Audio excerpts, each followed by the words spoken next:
Party नेताओं को अमित शाह ने टारगेट दिया है। शाह ने हर बूथ पर 10% वोट बढ़ाने का टारगेट दिया है कि पहले से ज्यादा वोट परसेंटेज बढ़ाया जाए और बाकायदा इसको लेकर लगातार बैठकें कर रही हैं। खुद अमित शाह ने बागडोर संभाल ली है। बताया ये जा रहा है कि देर रात प्रदेश मुख्यालय में अमित शाह ने बैठक की। भोपाल और खास तौर से नर्मदापुरम, इन दोनों ही संभागों की 36 सीटों पर फिलहाल फोकस रखा गया।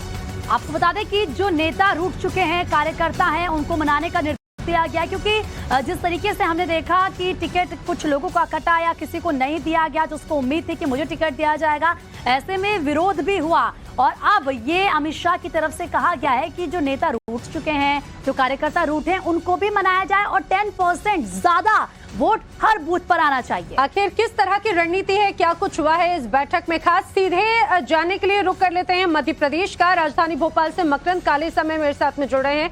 मकरंद, रूठों को मना लेंगे अब इस तरह से, ये कहा जाए कि एक नए कॉन्सेप्ट के साथ में अमित शाह खुद लगातार मंथन भी कर रहे हैं और वो भी जानते हैं कि यही जो बागी हैं कैसे चुनाव में मुश्किलें पैदा कर सकते हैं। ये बैठक कितनी अहम थी, आखिर क्या टारगेट है, क्या फॉर्मूला है?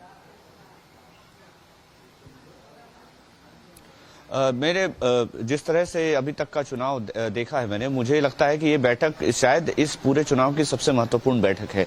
वजह ये है कि रूठों को मनाने का सबसे बड़ा जो टारगेट है, टास्क है, वो अमित शाह ने खुद अपने हाथ में लिया है। 30 तारीख लास्ट नॉमिनेशन की डेट है, जब सारे लोग एक साथ नॉमिनेशन करेंगे। बहुत सारे नेता कर चुके हैं, बहुत सारे लोग करेंगे।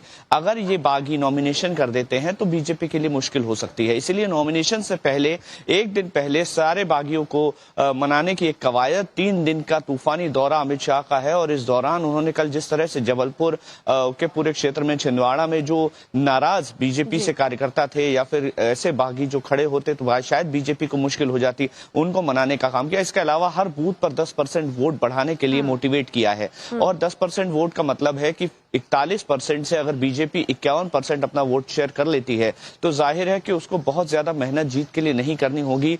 जो पिछले चुनाव में नुकसान हुआ था कि कांग्रेस का वोट शेयर बढ़ गया था, 34 से 35% जो वोट था वो 40% तक चला गया।